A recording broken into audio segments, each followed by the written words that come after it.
Ladies and gentlemen, time has arrived. We are House Party 5v5. Thank you for joining us for Week 4 of the Minor League Tournament. I'm Ivy Thunderdome, and today we're casting with Anson. Howdy, Ivy. Glad to be here. Yeah, pleasure to have you as well. And we're instantly seeing the Shyvana band. Super strong in the meta right now. The Devour enchantment plus Shyvana is one dragon you want to run from. Definitely. What really gets me is how come that wasn't touched up more in the last patch. Certainly, the whole Devourer thing, you saw it going on to a lot of different champions and a lot of different roles when it was really sort of meant exclusively for the jungle. But Shyvana, she's a powerhouse, and Maokai too, no doubt. Solid bans. Absolutely, and taking away the Rumble from Penguins, he played it last week and they found a lot of success on it. Fire-breathing Rubber Duckies also won that match, so they want to get that off the table, as well as the Sejuani, highly contested by Mr. Sprinkle. He played it in 3 out of the last 5 games they played. So, big pick for him, getting rid of that comfort for him. I'm happy to see Penguins picking up Rumble. I think that's a great top lane champion for him, seeing as his Swain gets banned out quite a bit. It's almost kind of along the same lines. A lot of good AoE damage. You're a lot tankier than a lot of other AP-style champions. You've got slows, crowd control built into your kit. All around, I think a really good, solid choice for somebody who mains Swain to pick up Rumble. So not a surprise to see he's been doing well with that lately. Absolutely, he really likes those caster top laners as well. And I'm hoping to see a Sivir. Oh, there's a Swain band. There it is. Talking about. The Sivir is going to be highly contested for both these teams, being that Sivir is one of the best AD carries right now with the current meta. The utility, AoE damage, wave control she offers for the team, all of those super strong, as well as Bag's homie Hero played Sivir in 5 out of the last 6 games. And, as well as Greased Up Deaf Guy, he is not really big on the Sivir, so they're just going to let him have it. It's looking like he's a more Caitlyn Ashe style player, so we'll see what comes out of this.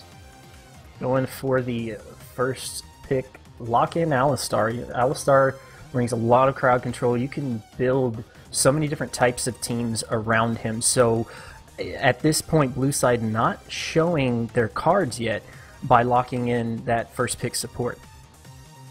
Absolutely, and Alistar is going to bring so much potential to their team through crowd control and tank abilities. Right now, Scheme is hovering the Sivir, and not certain about their second pick, but picking up that powerhouse early, not really revealing too much if Fire-breathing Rubber Duckies has scouted them out, because they know that he loves to play that Sivir. And seeing a Nautilus hover as well, top tier support or top lane right now. Which position do you think they're playing Nautilus in? The safest bet is always to take him into the bottom lane. Not to say he can't function, even shine in other areas.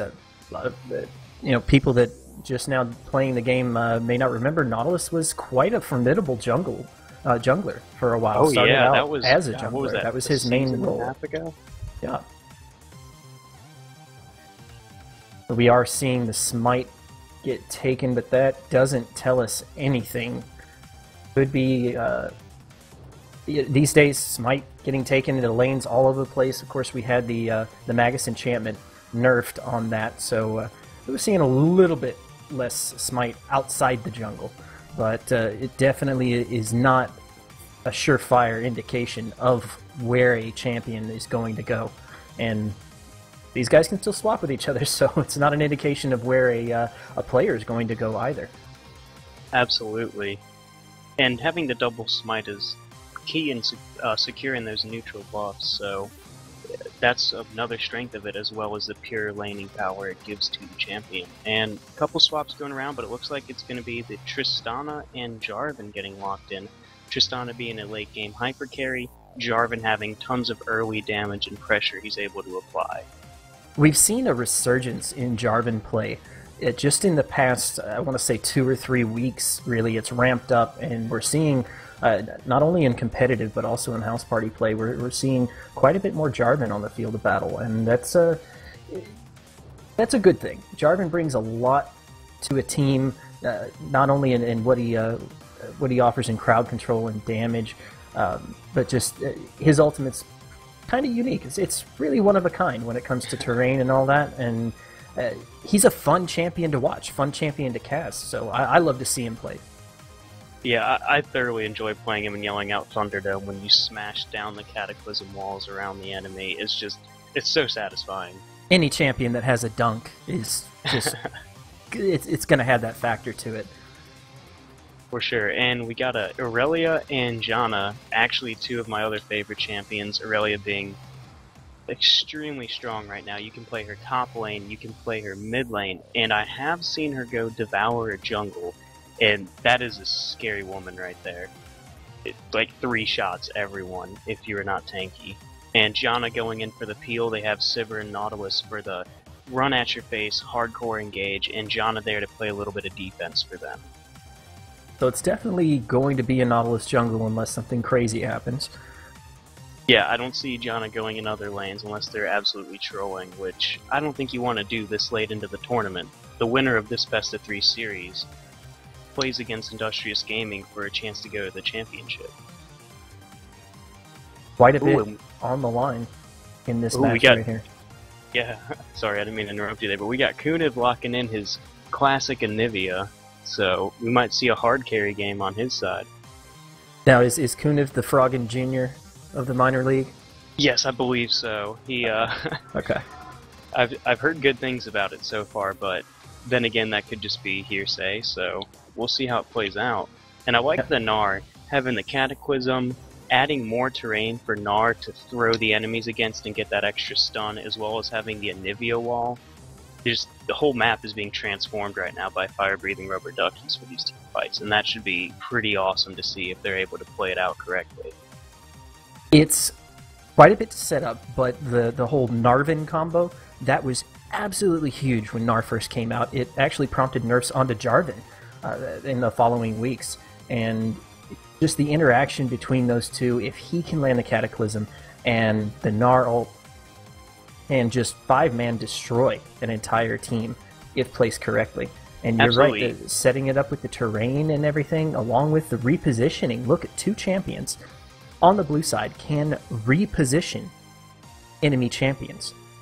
Take them from one location and you're in the next. Oh, by the way, Jarvan dunk, Gnar ultimate, Anivia throwing down the AoE. It's scary what they built themselves here.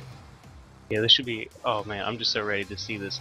But on the contrary to all of their AoE Wombo style, you've got someone like Janna and Victor and Nautilus who are extremely good at protecting certain zones. She's got the Monsoon and the Howling Gale to knock you away from the area you want to fight in. Nautilus has got a point-and-click stun knock-up combo it can travel through and hit multiple enemies. He's a huge tank to sit in the front of them and take a lot of damage for his team. Aurelia can dive onto Tristana or Anivia, and Victor's got tons of AoE. Plus the Sivir on the hunt, the movement speed, they're gonna need that to kite around this fight and not get locked in by all the extra terrain. I think a lot of this game for Red Side is going to come down to the Janna ultimate. It's such a huge reset button, and it's almost an Achilles heel for this strategy the opposing team had built up.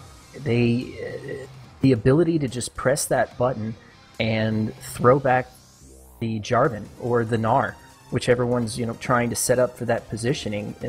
You can interrupt ultimates doing that, and that could be their ace in the hole going into team fights. A lot's going to be down on Raph here. Absolutely, so I don't have to keep an eye on him. As well as Sivir. If Sivir ever gets out of position, even for like the slightest 2 seconds, that's flash away from her being killed. Even with the spell shield to block one of the abilities, there's so much coming at her at once that Bag's homie is going to have to be really quick on his feet here. Bag's homie, you're going to have to be quick, bro. Gonna have to be quick. It's a challenge. You got a mad cow coming at you with Alistar too. You can't forget about him. It's a challenge when you play a champion that doesn't have any escapes. And right now, the 2 strongest AD carries in the game are completely immobile. We talked about mobility creep just coming into the game in huge chunks. It's been a big discussion in the community for a while, but it's interesting to see that Ashe and Sivir being played, arguably the strongest at the moment, just pretty much immobile champions. Yeah, they're being used for the utility. Ashe has got the slows, the long-range stun from the Enchanted Crystal Arrow. Sivir has On the Hunt for her entire team being sped around, so people using it more for that, the utility, than the raw damage. The utility is something that AD carries need to have these days. They just don't build as well as they used to. They get off to a lot slower start, and the metagame figured that out and started giving us top-tier champions that can offer something more than crit damage and attack speed to the mix. Absolutely, and they're loading into the Rift right now, so we're going to take a quick break while that happens, and we'll be right back with y'all in a minute or two here. Thanks.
Alright, and we're back on the Rift. Week 4, we've got fire-breathing rubber duckies on the blue side, and on the red side we have Scheme.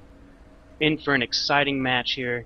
Tons of team fights gonna happen. We've got a terrain-changing wombo combo on the side of fire-breathing rubber duckies, and on Scheme's end we've got a disengage kite kind of composition with a little bit of dive potential. There's a lot both sides are bringing to this match, and they work in ways with each other where it's like they counter each other and they complement each other. It's completely impossible at this point to tell, just based off champion selections, which team has the upper hand here, because there's so many trump cards that both sides have to mess over the other. It's really going to come down to timing and execution. And right now we've got both sides going in level 1. The knock-up onto Bags and Mr. Rogers. Bags is on the run. The Shoshana rocket jump, highly aggressive from Reach Up. Deaf Guy gets lots of damage down onto Bags. Bags going to back up out of this one. No first blood going over in this early team fight, but plenty of chest beating going on. Got a summoner burned out of it as well. Yeah, we got the heal taken away from Sivir, so that's going to detriment her early lane process, and that's the kind of game we want to see, man. Full 5v5 head-on, not even a minute, 30 seconds into the game, we're seeing that kind of action. Guys wasting no time getting out there, giving the viewers something to watch. So. Minions have spawned. And this bottom lane's pretty interesting. Tristana and Sivir, both AD carries, are known for pushing the waves. Whether they mean to or not, just the fact that they've got so much AoE in their kit means that they're almost always going to push the lane. So we're going to, I don't know, do you expect to see one of them playing it more passive, trying to have the early jungle gank? You know, bottom lane has become such a battleground. It's really moved up the mid game to the early game. We almost don't have an early game as we used to see it in League of Legends anymore. There's constantly 4-man team fights going on pre-level 6 in a lot of games here lately, just because of the delayed power spikes of AD carries in this meta. So it's, you know, it could go either way, but I think both sides want to keep the lane in a healthy position, and they both know that they're going to push each other out. So push back a little bit, and I kind of expect it to stay roughly in the middle. But again, that all depends on what our players have decided is best course of action for them. Right now, bottom lane getting pushed up on the fire-breathing Rubber Ducky's side. Kunin going in on the Shadow, gets the Ignite, but misses the stun. So that Ignite not going to do anything but provide a little bit of damage. Shadow drinking those potions, trying to get things back up as he heads back to his turret. He lost the trade, but required a summoner coming out from Kunin in order to make that happen. That's not a typical play you see. Anivia generally not a safe laner due to her lack of mobility. Yeah, she's got the egg passive, it gives her a second life. But usually you want to play it safe on a low mobility champion such as Anivia. So, very interesting playstyle, shows the comfort and the confidence in Kunin. And we've got a pause currently, trying to fix some issues, might be a disconnect or some bug in the game. We'll see what happens with that. But Anson, what do you see about this top lane? How do you think that matchup plays out? Ooh, you know, top lane, not my forte. I try to stay as far away from top lane as possible. But, you know, that being said, these are two really meta top lane champions. They are super strong right now, on top of their game.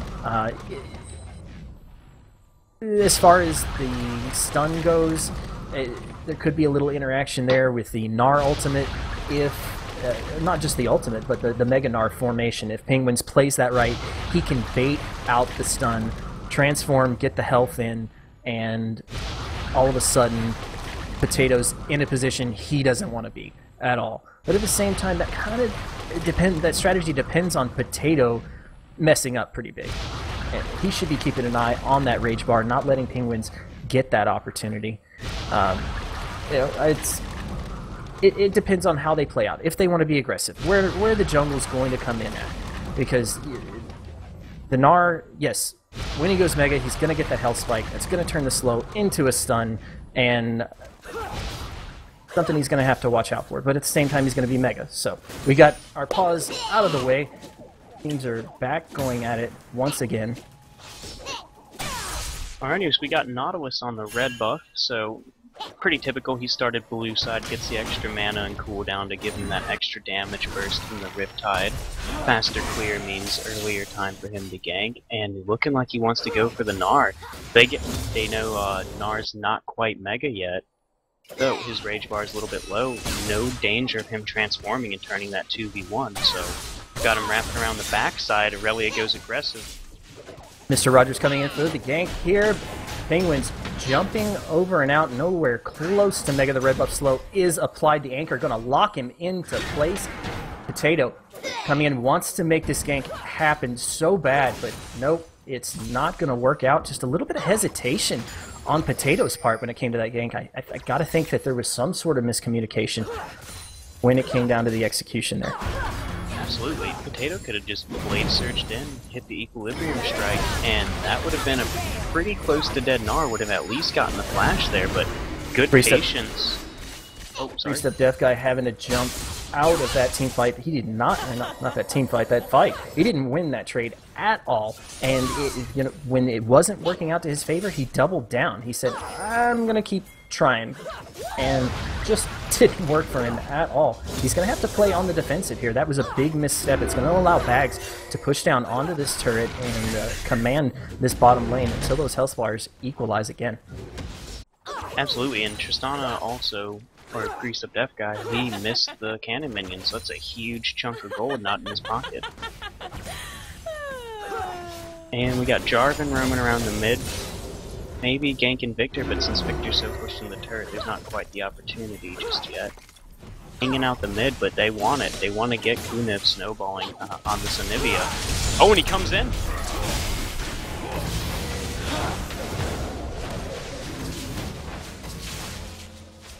A little bit of trading going on in the mid. Nautilus there for the counter engage, and no summoners burned on either side, but lane pressure resets.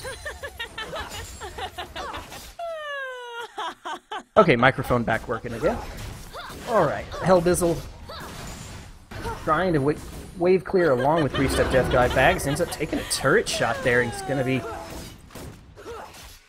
relatively healthy. Gonna have to keep an eye on that health bar though. Doesn't want to take too many of those turret shots. Trying to play ultra aggressive. Again, bottom lane has to consider the jungle contribution. And if eyes are on the jungle, we know where there are. Great, go in aggressive. If not, may not be a good time to be pushed up underneath turret taking shots. Right now we've got a CS lead in the mid lane by 16, and Nivea up on Victor pretty significantly for only 6 minutes into the game. Pre-level 6, Nivea's putting the pressure down, and once she hits that power spike of having the Glacial Storm, that's going to chunk huge amounts of life out of Victor's health bar, and he's pretty much going to have to sit back and passively wave clear from Death Ray if he wants to not give up too many kills. And I think that was the point of using the Ignite when getting a kill wasn't the most certain thing. Using that to provide the early advantage for him just in terms of health in the lane. And at the same time, look on the opposite side. He's not afraid of that flash and that ghost. Those aren't going to deal any damage to him at all. So he can use his damaging summoner spell sort of, as a way to just get more harass down in lane before the jungler really has a chance to come around and gank a whole lot. It can work out pretty well for him, and I think it has. The Ignite going back on Shadow. Rogers coming in for the gank here. Gets the egg off, but Kuniv's passive going to revive him. He'll be able to get out of that one, and very well played. First blood going over to fire-breathing rubber duckies.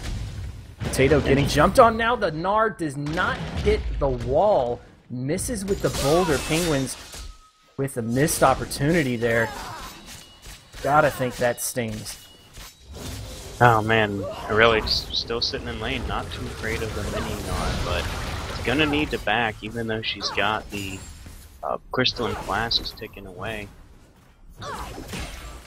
This wave is huge in the bottom lane. They are just going hyper aggressive onto this ever since Greased Up Death Guy lost that trade of about 75% of his health. They have just been on top of this turret. Look, it's already down to about 40%, and there's been no response from the jungle. Of course, Mr. Sprinkles had plenty of other things to do, but at the same time, Bags going in for some harass damage here. Thought we were going to see a fight, but a lot of disengage. That's what Hellbizzle and Grease want to do, is disengage. They need to buy items. They need to heal up. When they do that, they can come back to this lane and give Bags and Raph a bit more of a run for their money. But until then, look at them. They're just sitting 100% health. A little short on mana on Bags, but otherwise, they're in command of this bottom lane. This could be a turret here for Scheme. And that's really good. Looking for Scheme, they get the early turret bottom lane. Tristana is the single best AD carry at pushing turrets. With the explosive shot, she's able to just eat those things alive. But right now, the upper hand's in Scheme's favor. And even though Tristana's that hyper carry late game, they are delaying that power spike for her by putting him on the back foot so early. Penguins eating the ultimate from Potato. Sort of Potato just using that to harass him out a little bit. He knows he's got the health advantage here. Penguins trying to ramp up to that Mega Form so he can defend his turret. Ends up getting harassed under turret. Mr. Sprinkle is here for the gank. Forces the flash away from Potato. The Gnar almost Mega. And there goes the Mega into the wall. The Narvin combo. There we go. Securing the kill for Scheme, or for fire-breathing rubber duckies. They are up 2. at this That was stage a in the game. beautiful bait, too. It really was very strategic. We did not have a ward in that side for Scheme, and Penguin's just stepping up, offering himself, and Sprinkle with a fantastic flag and drag over the wall into Cataclysm. Got the flash, got the kill. What more do you want out of the gank? That was poetry. Well said, sir. Now, I want to touch on the vision control. Fire-breathing rubber duckies has this bottom side jungle lit up like a Christmas tree right now. Granted, IRAF is doing a solid job of denying vision control. He's getting caught out by the Anivia, and the teleport comes in from Nard as well. Victor could disengage. Penguin's trying to make something happen here, but Mr. Rogers is here to respond. Eats the stun, but he's plenty tanky enough. That's not going to bother him at all. Kunev grabbing a few extra CS before he disengages from this, and I think both teams don't want to extend this fight out too much longer, but Dragon is live. Has been for quite a few minutes now, and both teams have 4 members within response range of the pit. Oh, Victor drops the all-in, Gravity Field, Death Ray. A surprisingly mild all-in. Yeah, relatively all-in, of course. Yeah, that was just Kunev just walked away from it. Shadow gave him everything he had, but Kunev just kind of walked away. Took a lot of hit point damage, but you know, walked back to his turret and stayed safe. The gravity field not lining up definitely played a big part in that for Shadow. He might have been able to get some more damage down onto him, but Kunev has the egg passive still at his disposal at this stage. The flash and ignite still up. Flag and drag from Sprinkle going in onto RAF. That guy aggressive rocket jump and gets the reset onto that. Bags putting lots of damage. 3-step Death Guy having a little trouble with his target selection here. Doesn't get out alive. Helbizzle trying to do what he can to stay alive. Smite goes down onto him to provide the slow, and he will just concede defeat to that fight, setting up Scheme for a 13-minute dragon, looking like. That was really smart on Scheme's part. They knew Nard didn't have teleport. Even though Mr. Sprinkle and Jarvan was the one to initiate that fight, they knew they would have the numbers advantage. Flash over the wall. The ignite goes down on the potato. He's eating the Anivia ultimately. Meanwhile, Scheme have total control over the dragon area. That was just a well-executed dragon fight. Scheme jumping into the mid lane here. Sprinkle going in deep once again. He has been deep all game long. RAF cut off by a great Anivia wall. Kunev is very low here, but gets the kill. Got rocketed back from the Janna ultimate into the Victor, but no follow-up from Shadow there.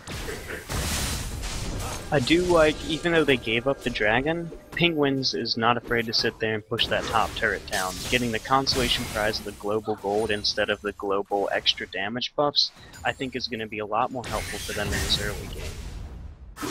Even though that dragon came at the cost of a lost team fight, they had already lost the bottom turret, so now they're evening out this global gold. We're seeing a 2,000 gold advantage on the side of fire-breathing rubber duckies, even after Scheme had that great team fight. Mr. Sprinkle falling a little low in the jungle here, but he's got plenty of distance between himself and the rest of the team. Gonna head back before he makes his decision on who to harass next. Sprinkle's been all over this map, just doing a really great job of maintaining the Jarvan presence. Jarvan's clear is not the greatest. It's good. There are quite a few champions that do it better, though, and against those he can sort of have trouble matching up in the jungle. But opposite of the Nautilus, it's really both of them are on fairly even footing when it comes to that clear, so he can afford to spend a little bit more time in the lanes, and he's done just that. Absolutely, and we notice, I'm going to go back to the vision right here, IRAF keeps going for these deep wards, almost getting caught out a couple times here, but making sure to have that importance set down so they know exactly where Jarvan is coming from so they don't get surprised by his ganks. And with all those deep wards around the backside of the Dragon Pit and fire-breathing Rubber Ducky's red jungle, they're able to know when they can go for this Tristana every single time, and we're seeing the collapse right now. One more auto attack on a dev guy, that's it. He's gone, not respecting the lasers. You have to respect the lasers. Hellbizzle in the middle of 3 champions, lots of crowd control. Uses the headbutt for a nice escape, but unfortunately into the wrong direction. Gonna get picked up by Shadow here underneath turret. And another kill going over. Ooh, in top lane, Nar's got Aurelia on the run. Penguins putting some damage down, does get stunned out here. Not quite mega, but it's not going to matter. The final auto attack. Late flash. That sucks. That's the 2nd time in a row that Potato has died while burning his flash. The spell shield blocks the Anivia stun. Mr. Sprinkle going in to get the damage. Has to be very careful here, but look at the damage he put on the bags. The shield is going to prevent the ignite death. The Sprinkle's cooldowns are coming back up. The flag goes down. The drag goes over. Misses, but the auto attack's gonna pick things up. Kuniv doesn't have the egg passive. Rogers flashing in to try to get the last bit of damage. The exhaust goes onto him. He eats the turret shots. Has to back out. Boom! Headbutt back into the turret. The flag and drag not going to lock him down, but the damage coming out from Sprinkle and Hellbizzle could be enough. Penguins here to join the fight. 1, 2, 3. Picks up another one. Killing streak for Penguins, and this mid tower is going to be chow for fire-breathing rubber duckies. Dang, that was cool. I love seeing Jana Monsoon, Mr. Sprinkle, way back out the backside of the Cataclysm where he couldn't get in. So the initial terrain he set up to trap her in actually let her live because he couldn't get back into it. But all in all, Scheme loses the team fight, but since they had reinforcements coming in from the base, they're able to get a lot of damage on this mid. The double knockup, Shadow back into turret range. Hellbizzle with another great headbutt. Defends the turret. Both sides are just defending their mid lane turrets so well. It looked like the turret was going to go down for Scheme after Rubber Duckies won that fight. The Victor laser, you can't discount the laser, just ate through everything that Rubber Duckies brought. They got on the Rubber Duckies turret, and Hellbizzle just completely took Shadow out of the game right there. So that, the tit for tat going on. Like you said, the Jarvan Cataclysm, boom, you're trapped. Now what? Well, we talked about trump cards. The Janna Ultimate used the Cataclysm as her shield. She said, you know what, you get out of here, but I'm going to chill here for a little while, seeing as you can't get to me anymore. It's just amazing plays coming out from both sides to really play on the weaknesses and strengths of all these champions kits. Absolutely, just there's so much fight in this mid lane, like you just mentioned. And the first team to take down that tower is going to have so much map control. The Victor's got amazing wave clear, Anivia has amazing wave clear, and without that extra fallback defensive positioning you can have with the turret, the map is going to be completely open to the enemy team at that point, and that's going to make contesting these other dragons and the blue buffs significantly more easy for the team with the tower left. Penguins heading down to the mid lane. We're seeing 4 seconds. Dragon is almost live. Shadow getting some damage placed down onto him. Victor stun. Gonna lock him into place. He makes his escape. Bags turning on the spell shield. Does save him from the pulverize. Headbutt still available. Boom. Still can't walk through a wall. Back. Mr. Rogers getting shot back away from turret range. And this skirmish is just all over the place. Take a look at the health bars, the mana bars. Everybody is expending every resource possible they can to defend or attack this mid lane turret. But it does look like finally Rubber Ducky's going to be able to crack the defense. The shield going on that turret is just mitigating so much damage, but once it burns away, that's it. Mid lane turret down for Scheme. Fire-breathing Rubber Duckies have that mid lane turret advantage as they make their way as a 5-man squad toward Dragon. Scheme but has they're walking answer. Past a ward. They know they're there. It's just they're not going for it here. They would probably lose the team fight because all their carries are pretty low. So just coming back from the base, they can't even contest it. Even if Scheme has no way to contest, missed opportunity right there. You've got 5-minute Dragon, push down mid lane, take out the turret. You see this a lot in high levels of competitive play. It's when they're presented with a bad choice, such as we can't take dragon.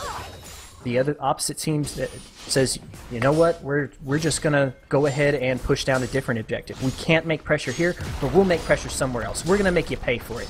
Even if you don't pay as much as you made us, we're still going to make you pay some. And a bit of a missed opportunity from Scheme here to do exactly that. Yeah, if you're not trading the objectives, you're just conceding to the other team's pressure, and you're not getting small advantages for yourself, and you're going to keep getting farther and farther behind by these small increments. And with something like that mid-turret, with the extra gold in the pocket for each team and the map positioning, it's going to be even harder for Scheme to take something off the back foot. You have to make little grabs here and there. Every single time a team goes for an objective, they're giving an inch somewhere. If you can make it a mile, great. If not, hey, a few inches, why not? Take what you can get where you can get it. And Fire Breathing Rubber Duckies is doing exactly that. Their rotations are winning them this game at this point, but Scheme definitely not out of it. They're trying to reestablish vision control. Team fight. Oh, now Sprinkle going in. Kuniv getting lots of damage from the backline, but he has no peel, no carry, no peel to protect the carry here. Alistar trying to provide what he can. Bags gets Arnold into the wall. Hellbizzle rejoining the team fight, kept Kuniv alive, looked like through the Anivia passive.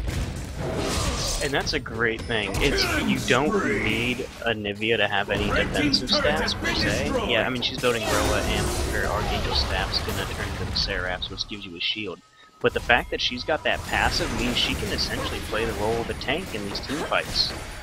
Because when you've got the egg, it's just, okay, I die, but I'll be back alive in 5 seconds. And I was mistaken. Oh, the stun going down on a shadow. Oh my god, that hit for him. Lots of laser damage getting returned, but it doesn't matter when you can't break that last hit point and you're dead.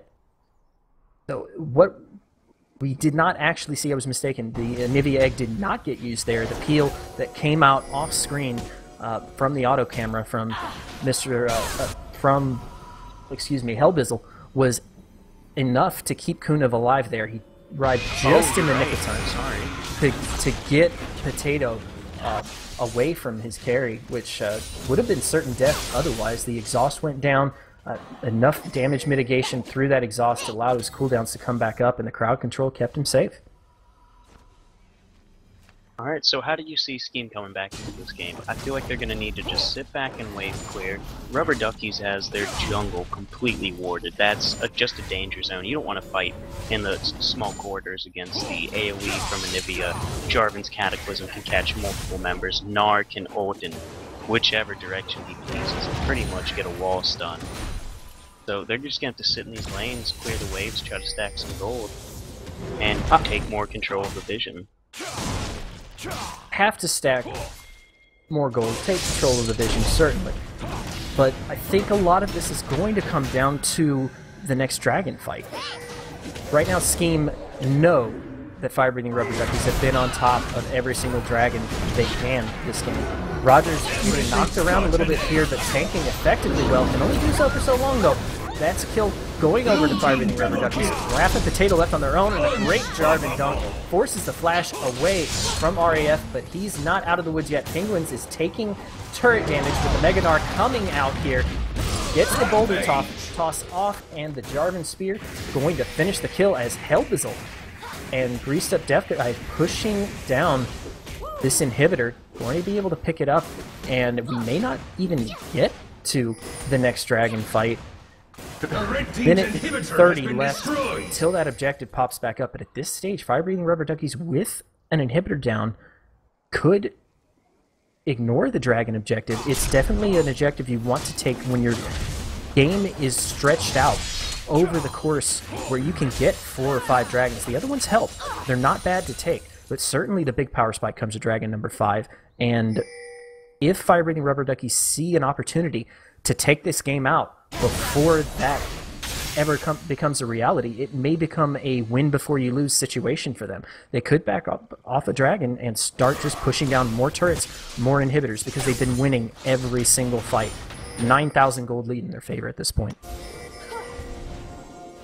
And Alistar is going to be able to tank a lot more than Nautilus is. Yeah, he's got Cinderhulk and Locket Solari, but the damage reduction from the Unbreakable Will is going to buy their carries just a few more seconds to dish out the damage. If Tristana can get the reset, that means she's going to have free reign over this fight. Nivea can literally just nuke their entire team with ice.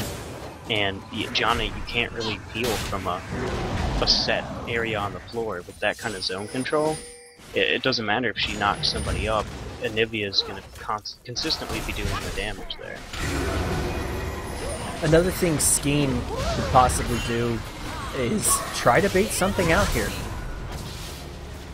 Two members of Fire-Breathing Rubber Duckies trying to maintain presence in that jungle, but it looks like they're going to go for the safe bet, take out this dragon, and then reevaluate their map position. But one of the things Scheme can do, Restart Death Guy has been very liberal with his rocket jump. If he thinks he's going to get a reset, he's jumping into the middle of the fight, feet first, landing on top of champions with that rocket jump on cooldown. If Scheme can bait out that behavior from Greased, then they may be able to turn the tides of a fight into their favor, but it's got to be just near perfect conditions for them. It's going to be hard to set up, especially with the stage they're at in the game. They have not shown a lot of coordination in these later parts. It may be down to a head game for them, but they're still in this. Well, one thing we haven't touched upon is the siege potential from each team. Victor and Sivir are two of the strongest wave clear champions in the game.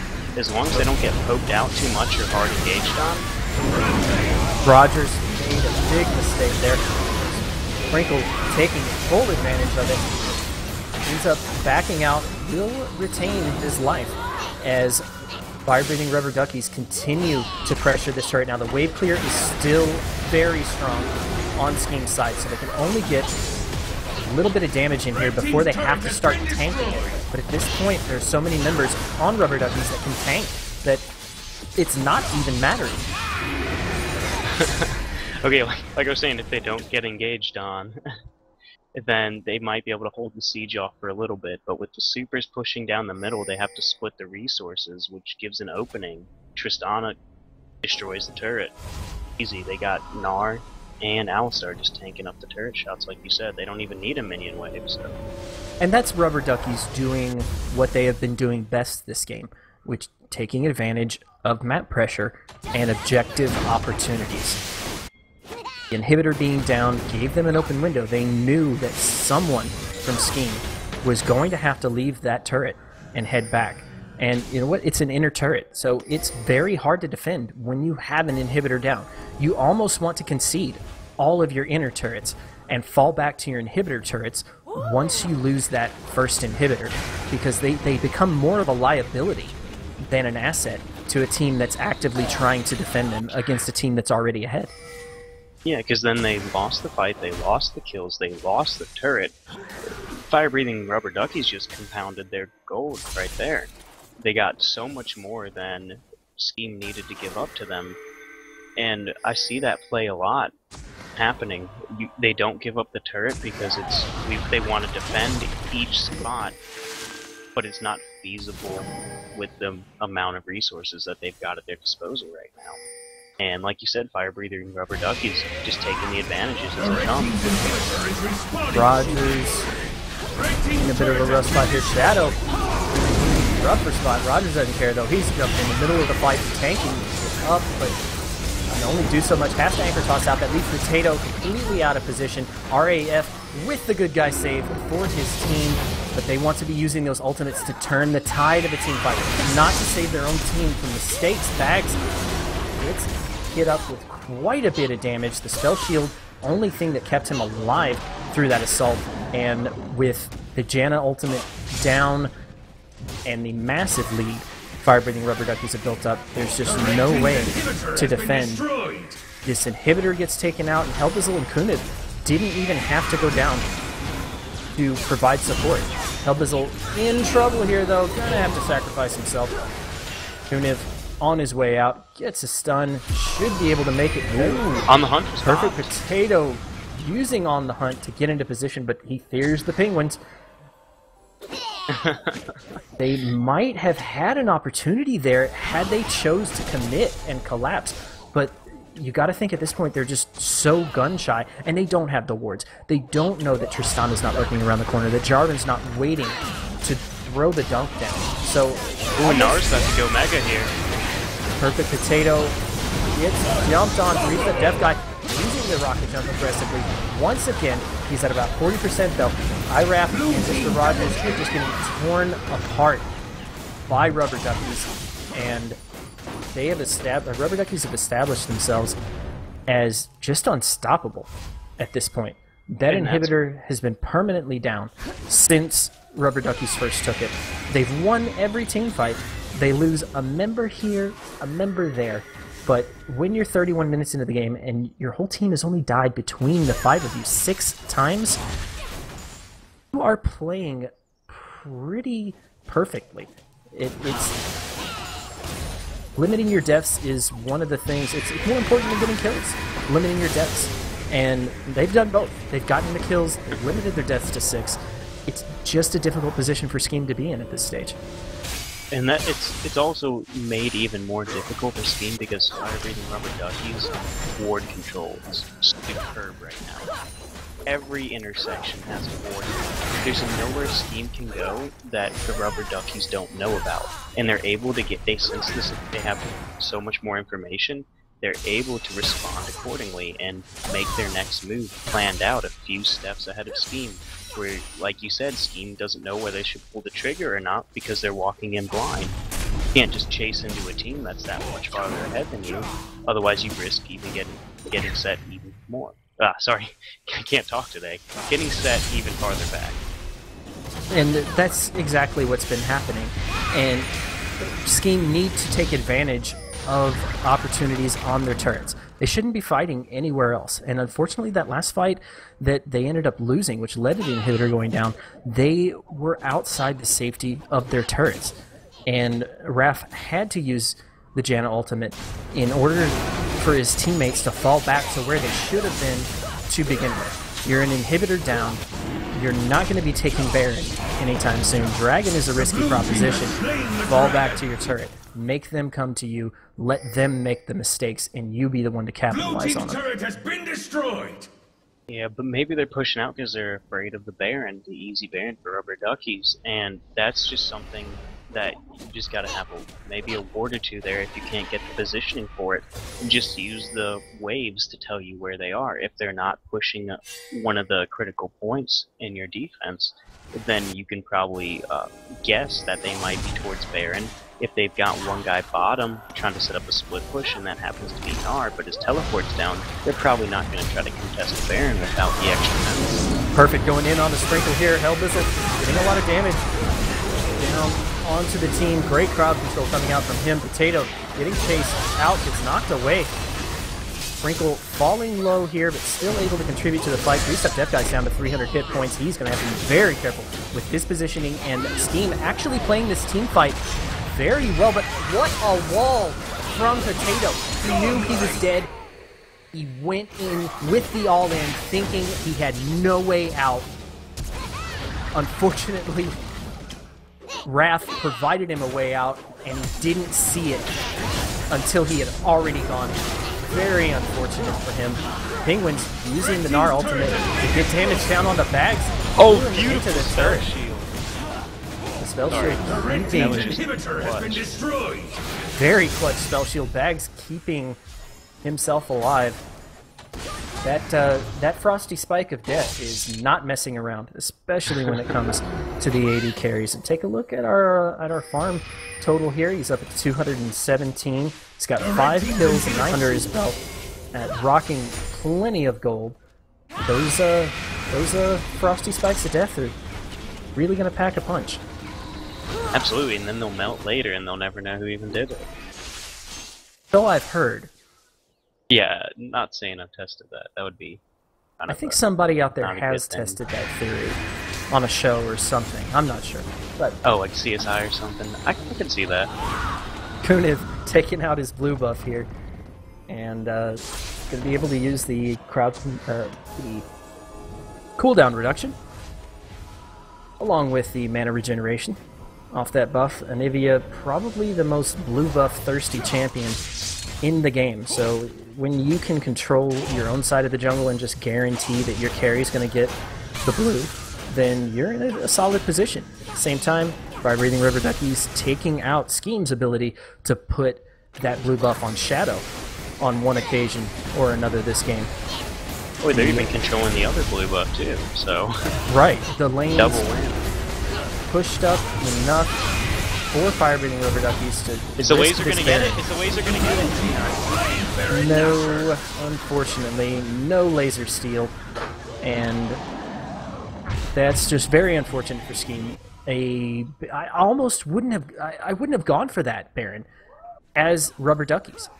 A Baron steal at this stage in the game, given the objectives that Fire Breathing Rubber Duckies have left to take out, a Baron steal would have been huge for Scheme. That would have bought them the entire length of the buff to keep these waves pushed up and to defend against the wave clear Rubber Duckies are bringing in, because both teams rocking plenty of wave clear. With Baron on one and not the other, it completely negates the wave clear potential of the opposing side. So at this point, Rubber Duckies, the door's open. All they have to do is drive it home. Yeah, and the Baron minions are actually stronger than the super minions, so that would have been very critical to them defending their base. And I like what you say, they just need to go down the middle, use their terrain, and start a team fight on their own grounds. And it's going to be extremely easy to do with the supers pushing in bottom lane. The team fight's going to be fought on two fronts, and that's going to be even more on multiple fronts, like 3, 4, because of the Cataclysm and Anivia's wall. Penguins getting the Gnar, jumps in with the 3-man into the walls, and Fire Breathing Rubber Duckies just tearing through Scheme, making mincemeat of them. Sprinkle is unstoppable. Somebody was legendary. I don't even know. Hellbizzle cleaning up another one there. The 3-step death guy with ace. Aggressive rocket jumps all game long. Paid off. Fire Breathing Rubber Duckies showing why they are on top of the rotations here. We saw a really close early game from both sides. Not just that early level 1 team fight. We also saw quite a bit of good competition in these lanes. They were giving each other a run for their money. Very well matched. What this game came down to was how they worked together as a team to call out objectives, to call out ganks, to coordinate their efforts. And on that level, for this game, Fire Breathing Rubber Duckies definitely brought it home. All right, guys, looks like we're going to take a short break while we set up for the next game. We'll see you back here soon.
Alrighty, and we're back in for game 2 of week 4. This time we've got Scheme on the blue side and Fire-Breathing Rubber Duckies on the purple or red side.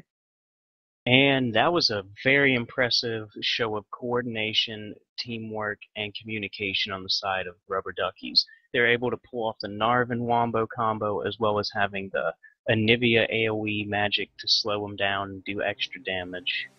So, a very impressive show, and we're seeing the Jarvan being instantly banned against Rubber Duckies. And it's a good call on Scheme to keep the extra Wombo down. It's a good ban for them to pull out, given what occurred last game. And of course, their top laner may be thinking, I can handle a Gnar, but let's not have the Gnar Jarvan combo. So, might be left up back on the table. We might see, Penguins drew 2 bans last game. So, will he draw 2 bans again this game, or will they try to ban out the Gnar? I don't know, it's a good question, man. We're seeing the Maokai banned as well, so we're taking out one of those key top laners in the meta right now. Shyvana banned, of course, she's ridiculously powerful in the meta.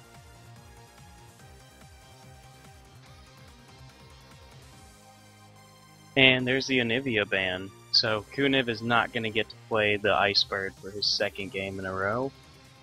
That performance was astounding, so I can see why. I did not see the Anivia ban coming, and no disagreement at all. The performance on the Icebird was incredible. Definitely Froggen Jr.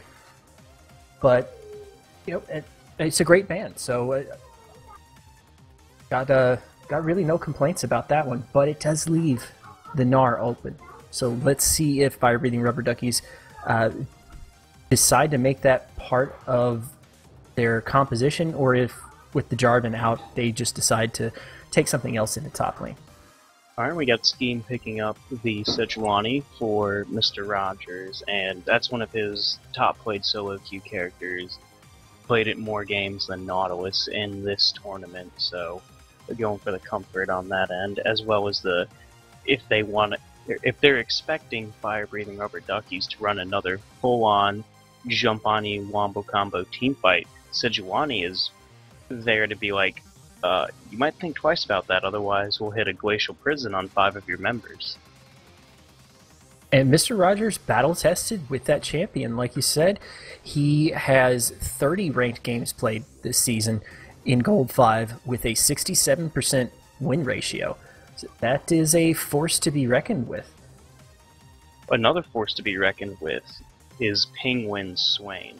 That is banned in every single in-house game I've ever played with him. And for good reason. This is, I mean, we know Swain extremely powerful in the meta with the Leandri's Torment and the Rylai Crystal Scepter buff, but apparently his Swain is next level stuff. It's one of those champions that he used to rocket himself up the ranks, and it's a formidable champion that a lot of players do not know how to handle, do not know how to skirt around the cooldowns, the AoE, what's up, what's not, when are my windows of opportunity. He has a lot of hidden weakness. You hear Riot talking a lot about hidden power, but on the same end, when you look at champions like Swain, they have a lot of hidden weakness, and if you don't know Swain, if you don't know how the matchups play out, his cooldowns, his ins and outs, then it makes it difficult to press the advantage when you have it in your favor. Of course, Penguins, Diamond 5, 67% win ratio on the Swain with 73 ranked games played. That's pretty impressive. That's something you can't argue with. And when you take that into solo queue, nobody's going to see, hey, that's Penguins, let's ban him out. It's just some other guy across the road from him. So he can play that champion over and over every time he gets top lane and post these stats. But in these games, he gets banned out, but not this time. And that could end up working to the detriment of Scheme here. Yes, they don't have the Anivia to deal with, but are you out of the frying pan and into the fire when it comes to Swain? We'll find out, but we see Bag's homie picking up Tristana, taking that away. So they're like, well, Tristana worked so great for you guys last game, we're going to take a shot at it. And having Thresh to set her up, as well as play extra peel, that could work out pretty well for them. It's definitely a strong lane when you've got someone with Thresh who can play extremely well defense from behind, or who can play extremely offensive if you're ahead or if that the situation calls for it. On the other side of the coin, you've got Jinx and Nautilus, who are extremely good at engaging and disengaging as well. Even though Jinx is less mobile, she's got the chompers and this massive sea creature. Well, a guy in a suit who goes underwater to defend her. Sure. So that's the fourth ban that teams have available to them that a lot of competitive teams will take advantage of. If we can't ban out your champion, then we'll pick him on our side. The double-edged sword there, though, is you have to know how to play your opponent's champion. And you're taking a champion they're very familiar with into lane, and they know exactly how to exploit the weakness. Exactly. They know what their weaknesses are. So that fourth ban can be risky. I'm not sure if Tristana is a comfort pick for Rubber Ducky's AD carry, but if it is, again, double-edged sword. Could be good, could be bad. And right now, Scheme really want to set themselves up for as much good as they can get. And the last lock-in for Kuniv going to be Ziggs. Not a surprise there. Ziggs got a lot of parallels, a lot of similarity with Anivia. Both are good burst mages, and both have displacement effects. The ultimate is an AoE area. Deals a lot of damage. Of course, Nivea is more sustained, and Ziggs is more nuke, but you see a lot of overlaps there. So I expect Kuniv to come out with the same level of performance, or at least close to it, that he did with the Anivia. Yeah, it's similar style, same concepts behind it. I agree with you. He's going to succeed on that champion. Azir, however, is extremely volatile. If he gets behind, it's not the best champion. And with the recent nerfs, they took out the knock-up he has, so he loses a little bit of that extra survivability in team fights. But when Azir gets ahead or hits the late game power spike, he is going to annihilate the team, whether you're squishy or not. Just having 3 soldiers just raining sand down upon you it's a lot to deal with. And the Emperor's Divide is going to give them a lot of room to move around in these team fights. Because Swain wants to get on top of you, Nautilus on top of you, Alistar on top of you. Jinx and Ziggs want to sit super far back. If Azir can divide this fight and have it turn into a 5v3, as opposed to a full 5v5, that could work really great for them, because you've got Hecarim flanking from the other side, who is more than happy with one-shotting Ziggs or one-shotting Jinx. At the same time, Rubber Duckies have a strong 3-man front line here. Unless Penguins just gets dumpstered in lane, which, okay, place your bets on that one. I'm not going to. Unless he just gets dumpstered in lane, he's going to be effectively a third tank for fire-breathing Rubber Duckies. Certainly he's going to be in the front line, up in the mix. He even has peel potential. So look at the amount of peel and tankiness that's up on the front line to protect Greased Up Death Guy. If this game goes late, I got to give it to Rubber Duckies, just in terms of raw power champions versus champions. Yeah, I mean, Tristan and Azir are hyper carries in the late game, but Jinx is absurd. She's so powerful late game, just raining rockets down on them.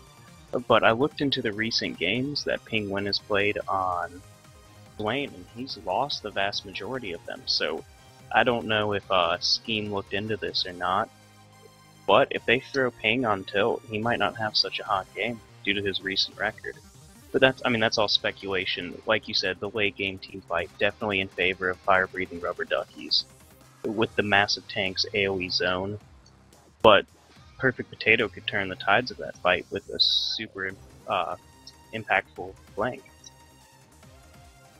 And if you go and sort the match history just by ranked games, he's pretty much been breaking even here. So a few of those those losses may be outside of ranked, which, you know, there's anything goes in a game that's outside of ranked.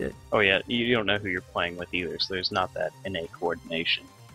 Right, and I've logged on a few times, just not really cared, and joined a normal queue. I want to play a game, but I don't really care right now. So it kind of, you look at it, yeah, he has been kind of dropping a few games here and there, but taking a look at his ranked history, he seems to be winning here as much lately as he's been losing. And Penguins has been a Diamond 5 player for the last 6 months, from what I've seen. So that's really his comfort zone. That's really where the Elo system has decided he belongs as a player. So I expect him to be about 500 when it comes to win-loss percentages in that rank. I can see it, but we can't put too much faith in the ranked system. As much as I'd like to, there's always players who are better that aren't as ranked as they should be, and there's tons of players out there that are high ranked and just don't perform as expect them. But that being said, yes, he's a solid player. He's been playing well for a long time. We expect results. We expect them. We'll see if we get them, though. We're going to take a short break here, guys. We are in loading screen, and we'll see you back once we hit the Rift.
Welcome back, and we're on the Rift right now. Fire-breathing rubber duckies versus Scheme. We've got Scheme on the blue side, fire-breathing rubber duckies on the red. Rubber duckies won the last game in this best-of-3 series, so if Scheme does not pull out the win here, the win goes over to the rubber duckies. And I'm Thunderdome, and casting with me today is Anson. Thank you for having me. And that this last game, if Scheme does lose, that is the knockout for them, as we are in the losers bracket. So this is their last chance this season, if they lose, to get a shot into the Premier League. Quite a bit on the line for them. Of course, fire-breathing rubber duckies, they got to be happy about the position they're in. Of course, we've seen the level 1 come out. Penguins, and we just had Thresh throw the hook around the wall earlier. He doesn't have the cooldown. He can't peel for them.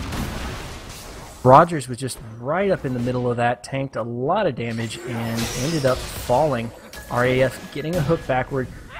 Rubber Duckies chasing down the remnants of the Scheme, trying to pick up another one here. They are going deep, almost at the gates, past the inner turret, before they finally decide to back up out of that one. And you know, I would have to take a look at that again, but how did that go down for Scheme? It almost seemed like they just gave it away. They don't call that the death bush for no reason. They walked in, face-checked it, Hellbizzle, great pulverize, hit about 3 people there. And Jinx took her zap skill for the long-range skill shot, slow, and the extra vision. Nautilus is passive, great at locking people down. They just had the better level 1 team comp, and they succeeded at it. Team compositions level 1, something you've got to look into before you start face checking brush. Might be a good idea. Alright, we Assisted got normal starts. Oh, yeah, you got it. Assisted start here for fire-breathing rubber duckies on the grump. Mr. Rogers gonna transition, or sorry, Mr. Sprinkle gonna transition. There's too many misters around. Our titles are so formal. Transitioning over to his blue buff. And red buff start. For it's not something Mr. Rogers. Not something you usually see on Sejuani. She's a a skill. She's a cooldown dependent champion as well as a mana user. So blue buff typically stronger, but starting on the strong side with the AD carry support duo is a lot safer. Especially after that invade they lost. They didn't want to run into too much trouble again in case Nautilus was waiting in the wings. Yeah, you kind of got to be gun shy after what happened there. Great hook from RAF. Double flay backward onto Greased Up Deaf Guy and Hellbizzle. Some great damage coming out from Homie as well. And Grease sitting at about 50%, has to chug those health pots, and RAF is just being a menace. He's doing exactly what a Thresh needs to do, walking straight up, not firing any cooldowns, and just waiting for the perfect opportunity. Meanwhile, he's just sitting on top of Rubber Duckies. So, some great play from RAF. I'm interested to see how he's going to work on a champion like Thresh, which is quite far removed from a champion like Janna. Yeah, they both have some peel mechanics, but Thresh is definitely a lot different creature. He doesn't have that ability to just instantly save your team at the press of a button like the Monsoon has. The box takes up a little more setup, a little bit more positioning. Thresh has got to land the hook as opposed to Howling Gale, which has a lot, it's a little bit wider berth to it. And no surprise, top lane Swain is creating a CS gap in favor due to his sustained zone control, just the raw CC. Sprinkle having to flash away from a failed invade attempt here. Meanwhile, Potato coming down, getting slowed by Kuniv. Oh, that was those a bombs great providing shield. Enough disengage to get Sprinkle out. And Azir wasted the flash trying to chase the kill. Nautilus was ready and activated Titan's Wrath and took no damage from the auto.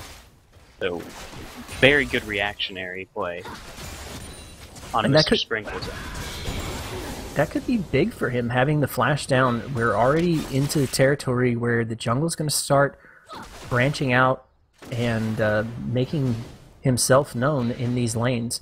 So, not a good time to be down on your flash. And maybe that was a little bit of desperation coming out of Scheme. They knew they got behind early last game, so they're trying to force a play right now. And unfortunately, if Nautilus does make that return gank, which you can almost expect him to, that's going to backfire. At this point, Zedology has to be looking at his vision options. He wants to have the entrance paths to his lane lit up until that flash comes back. Past us. First, we got Mr. Rogers coming up top and punishing Swain's immobility. We mentioned earlier, playing out the champion's weaknesses and exploiting that. And there it is. Sejuani, massive slows. She's got a gap close. Hector's got all the damage they need to take the Swain down. Greased Up Deaf Guy getting flayed back. The Ignite is down onto him. He's sitting at about 300 hit points, so going to be able to stay in lane and try to trade back, but RAF out of mana at this stage. Somewhat low on health, so he's going to stick around. Another That could hook. be risky, but the zone provided might be enough to keep him in this lane, get some extra CS just on his belt. RAF has one hook's worth of mana left in him. Now, one hook and a flay. If he can hit that onto Greased Up Deaf Guy, then Homie is just going to have a field day with the Jinx. But right now, Hellbizzle doing a really good job of body blocking, keeping that hook from being able to reach his carry. Mr. Rogers going in mid now, and Kuniv does not Oh my god, have how did that not any hit? mana. And, well, Kuniv just sort of walks away. Well, there. Azir has definitely got the lane pressure now. Ziggs is more than happy with farming from a range, using his bouncing bombs to pick up those easy kills. But Azir is gonna do more to fight, whereas Ziggs is more poke oriented. So we're seeing Rogers transition back up to top lane again, and I think they realize we're going to have to respond to that situation. Sprinkle coming in for a gank bottom lane, though. A great flash over the wall from RAF, going to keep him plenty safe. And Mr. Rogers up top deciding he doesn't have a good win of opportunity. Nope, just canceling the back. He does. He wants to go in, make this work. He's level 5, though. Doesn't have the Glacial Prison. Just here to provide a little bit of pressure. But look at that! Penguins! Luckily, he was out of mana. Maxing his snare, apparently. Unless I'm getting the damage values down wrong. But that did a huge amount of damage. Yes, his Ravenous Flock, he's maxing that first. So anytime he lands that snare, it's just going to be really bad for whoever ends up eating it.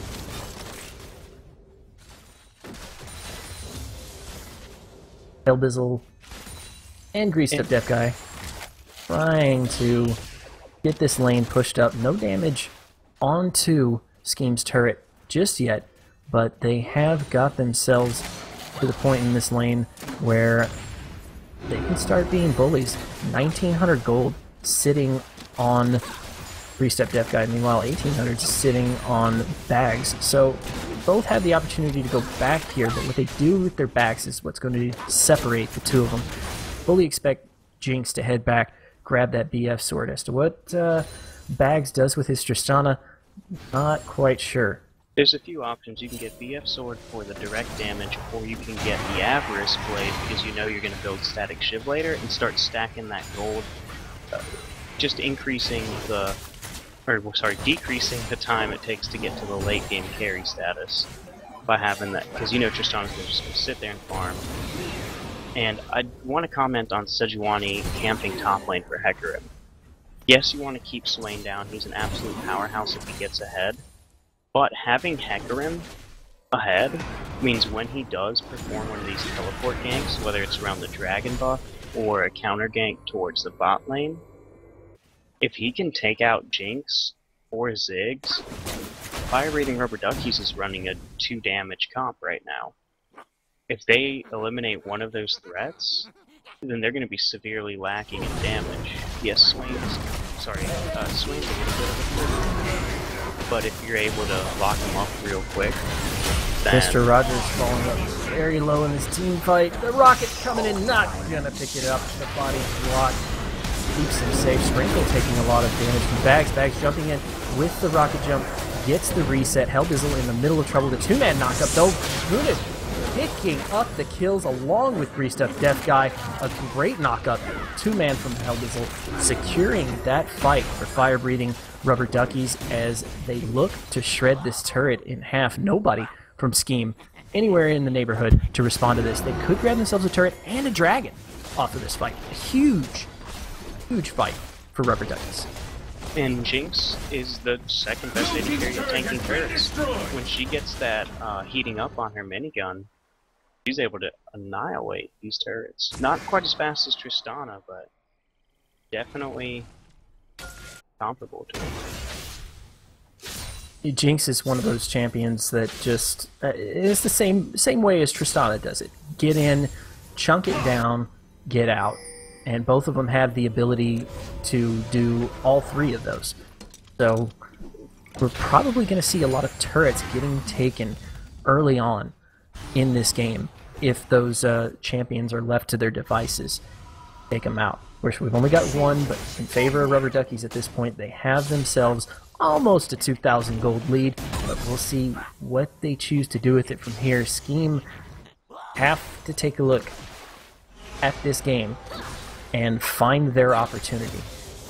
The opportunity might occur once the outer ring of turrets are gone for each team, that they might be able to siege a little bit better. Yeah, Ziggs has got pretty strong wave clear, but with the Tristana and Azir, they're going to be able to manipulate the side waves significantly easier than Rubber Duckies is. So if they go into the rotations knowing this, they might be able to set up some cross-map plays with Hecarim split pushing. A great play backward from RAF gets Hellbizzle into position, but unfortunately Sprinkle here for the gank. The choppers go down, but it's not going to provide any help for him. RAF taking that route over the terrain once again with his flash, with a nice escape, gonna keep him healthy and alive. But the four-man gank bottom is real. RAF and Homie have to get out of here, have to concede this turret.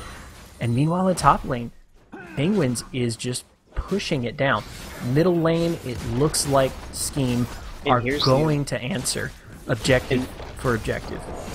Yeah, and this is what we talked about in the last game. They need to be trading these objectives. Okay, you can't take bottom, you haven't conceded, but then trade it for middle, trade it for top, trade it for some other objective. Not really dragon, because that'd be essentially suicide mission now. But look at Rubber Ducky's response here. They were able, even though Scheme rotated to try to get that turret, they were able, a great flash, knock up the hook from Sprinkle, puts Rogers back into territory. Hellbizzle going to pick up that kill and able to walk away. So even though Scheme rotated properly, they said, you know what, a 1 for 2 is a lot better than a 0 for 2. So we'll take our 1. The rotation from Sprinkle and Kunit back to mid lane was enough to get Scheme off the turret. They secure themselves a dragon afterward and sit in an even better position. I have to think this game is just going so far like a repeat of last game. A lot of good competition in the lanes, some good ganks on both sides, very well met until we get to the team fight phase. And once we had our first team fight, Rubber Duckies once again excelled. They were just on the faster take. They had better coordination, and I'm assuming that came from the communication between their members. They have the shots called, they know what to do, who to focus, when to do it. Whereas Scheme seems to be struggling a little bit in terms of it almost seems like there's like this second or two where they're like, they pause, they're like, what do we do? And then they react. Whereas Rubber Duckies is a lot more fluid with it. And it's serving them very well in this series.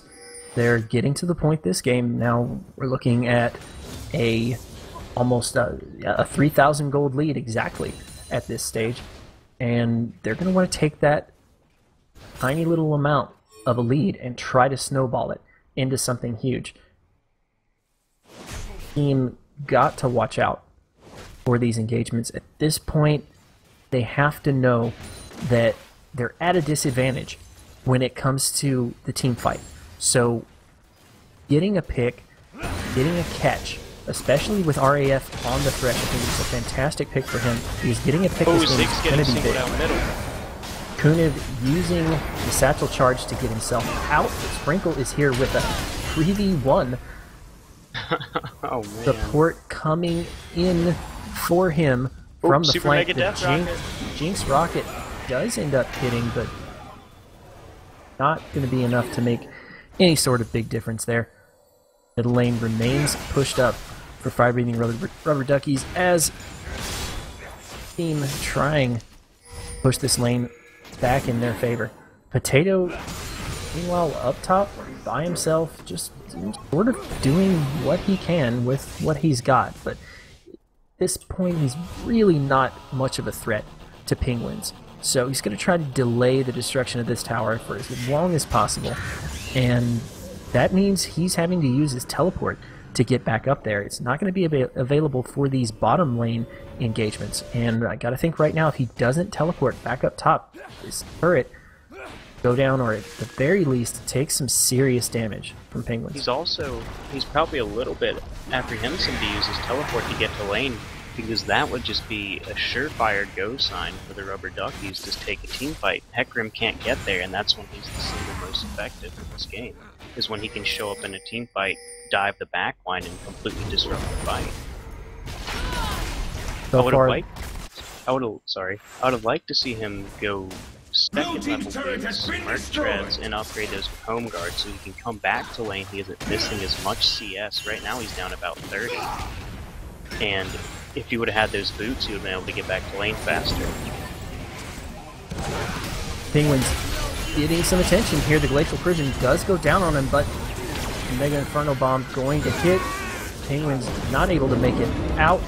The extra damage on Mr. Rogers and Potato is going to be enough for Fire Breathing Rubber Duckies to try to at least get them away from this area. No, Rogers going back in. That's going to be the kill. Going over to Kuna. The Rockets pouring down onto Perfect Potato. One more should do it. He's not. Yes, he gets it.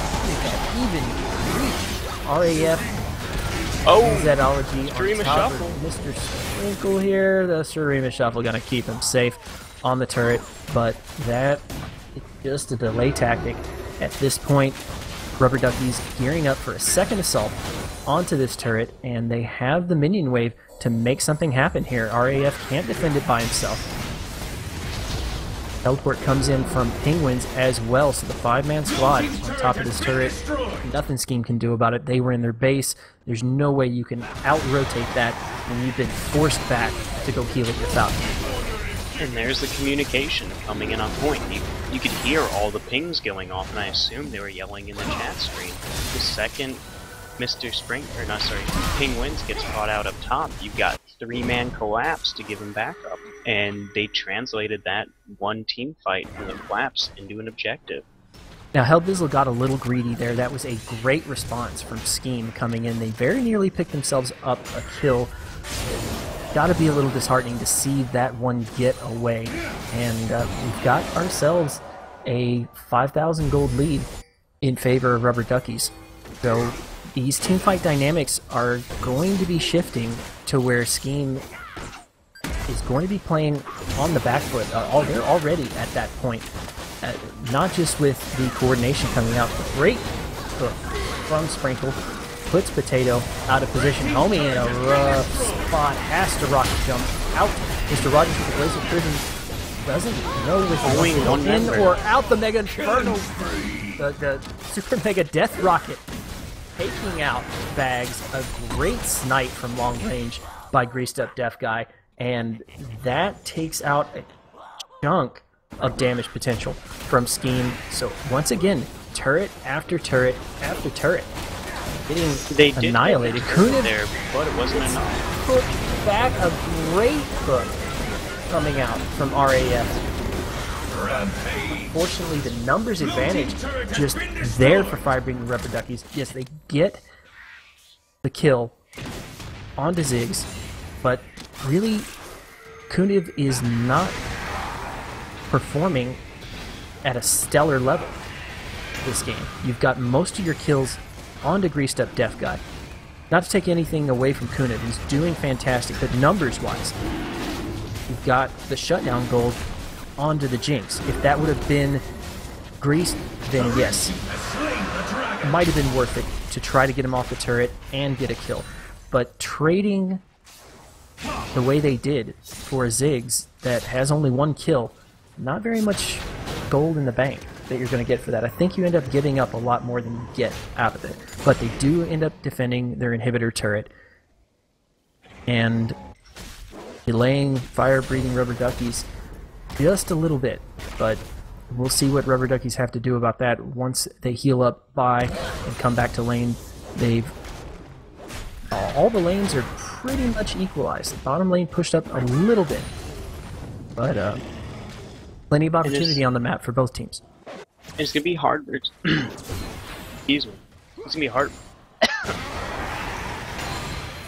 Okay, I can breathe now. It's gonna be hard for Scheme to get back into this game because of how many deep wards the Rubber Duckies left behind them after the pushing down middle. They're gonna.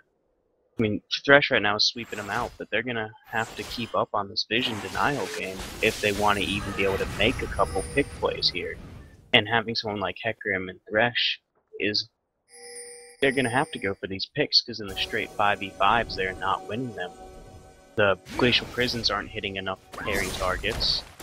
Azir isn't able to sit there and dish out sustained damage because he's kiting back the entire time. And Tristana's not getting the resets because they have to tear through 3 tanks essentially. I'm calling Swain a tank right now because he's so far ahead of Hecarim. And therein lies the problem. Kuniv throws the Mega Inferno Wall down, gets one with RAF, but a great response coming out from Scheme. Hellbizzle in trouble here. Mr. Sprinkle trying to go in and provide some disruption. Hellbizzle going back in once again. Carries not quite in position just yet. Swain and Jinx bringing up the flanks here, and Rubber Ducky's turning this team fight around. RAF going in, gets a great hook on the greased up Death Guy, but no follow-up was available. Oh, and the zap hits! Zedology slowed just a little bit. He's going to be able to get some distance. Will it be enough? Sprinkle and Penguins on top of him. Azir ultimate going to keep him safe and keep this turret healthy for just a little while longer. Rest of Rubber Duckies retreating back into the jungle for another go-round. And we got Jinx up 5 kills, 4 assists against Tristana's 1 assist. She's farming harder. Both of these are late game oriented AD carries. Jinx has got everything going for her. She's got more tanks to peel.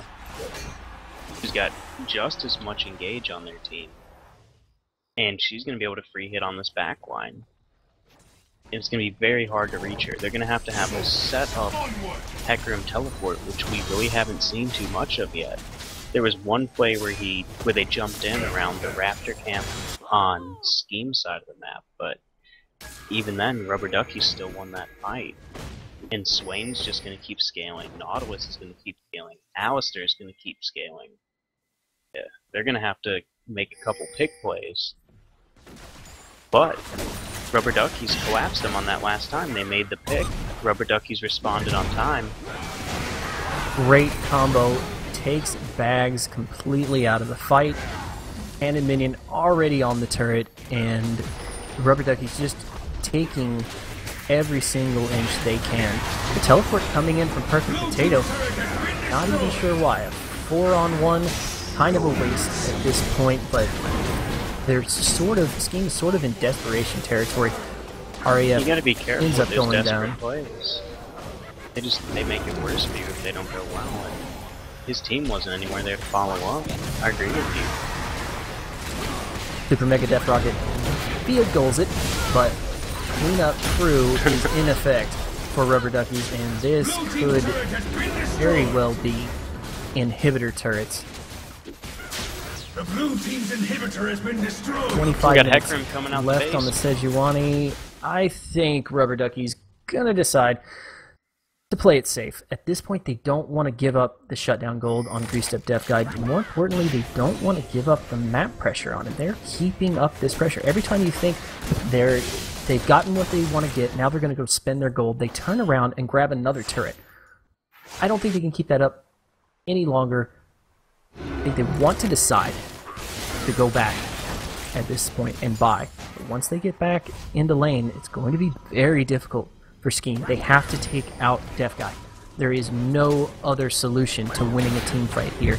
He has the most kills, the most damage potential on his team, and certainly Kuniv and Penguins are going to be a force to be reckoned with once Greased Up Death Guy is out of the picture. But there is no hope if they leave him on the table in a straight-up 5v5 team fight. Yeah, if they don't take out Jinx, look at the itemization on the side of Scheme. Spirit Visage, Locket Solari.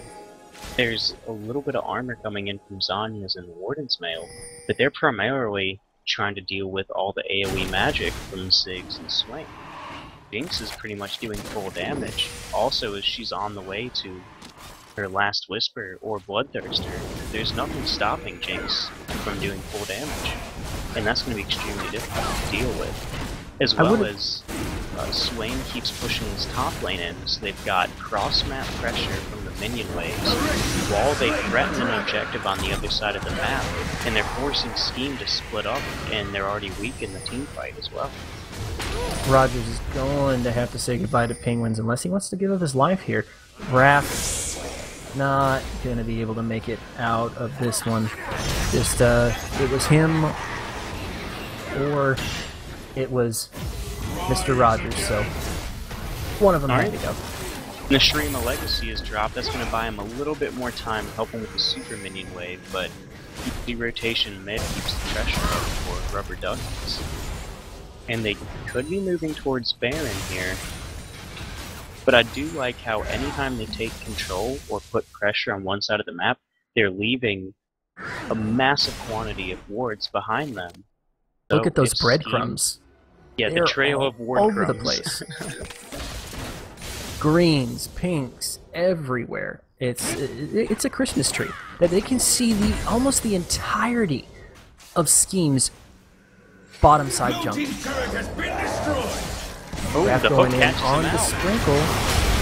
Potato with the ult onto the back line, but the Death Guy is here to provide the range damage. Zedology gets some distance between himself and Death Guy, able to make it out. No, the hook from Sprinkle forces is on his hourglass. The choppers go down on top of him to lock him in place, and Sprinkle will pick that one up as they surely are making their way into the last stages of cracking this base. This could be the end of Scheme's Blue run. team's inhibitor has been And destroyed. Scheme makes a good pick. They find a 3v1 scenario. But they didn't account for Ziggs throwing out the Mega Inferno Bomb. That is now like a 2v3 essentially, and then you've got the Super Mega Death Rocket from Jinx. That fight was turned so quickly because of the global ultimates. You didn't have to physically be there to affect the fight. Hellbizzle gets to flash out of this one. He'll live to fight once again. He has just lived by the skin of his teeth. Oh, great flash dodge from Kunib on the death sentence from RAF. Great hook coming out from RAF as well. Anytime you can trade a hook for a flash on your burst mage opponent, that's a good trade for them there. They're able to clear out these minions, get them off their Nexus turrets. But one more fight should seal the deal for Rubber Duckies. And we Fortunately, just saw Kunib using his ultimate to clear the wave on top lane to keep that pressure applied on 3 different points in the map. They cannot, Scheme cannot leave their base right now because of how many minions were just pouring into it. And The blue team's they get a inhibitor is free back, responding and soon. Rubber Ducky's gonna be able to set up for this Baron way before Scheme even considers getting into that area. Plus, they're gonna walk through with the entire Christmas tree of wards going on in their jungle. It's just Rubber Duckies has so much pre-planning and setup. They're thinking 2 minutes ahead. They're playing this chess game way farther ahead than Scheme was even prepared to do. it's a proactive strategy, and unfortunately Scheme has just been a reactive team this entire series. And that's the Baron. That should be the end of it. Gotta praise Rubber Duckies for their patience here. There have been a few opportunities to end this game earlier than currently, but they have chosen to avoid risks. Zanya's dodged the ultimate, but it wasn't enough. Rubber Duckies just cleaning up here. RAF throws down the box. Not going to do too much as the Super Minions They're just stalling closing right now. in. They can't stop the Super Baron minions. And once again, Rubber Duckies have an opportunity to win this game. Take it to the Nexus turrets, and a great hook on the Kunib. Oh, Unfortunately, the heat-seeking rocket. now too little too late for them, but they decided to take out an inhibitor before they take out the Nexus. They have bought enough time for one more fight out of Scheme, but we've got 25 minutes on the Tristana. Those are Baroned up minions coming in. This is it. Rubber Duckies securing their shot in the next stage of the tournament. Potato Rogers just Oh, they might trying. pick the Nautilus off. No. Not going to work out. 6-22 in the end. What a game. Alrighty, well that means fire-breathing Rubber Duckies are going to be advancing to the next stage at 8 p.m. Central, 9 p.m. Eastern tonight. They will be playing against Industrious Gaming. The winner of that best-of-3 series will play in the championship next weekend against Space Age Wizards.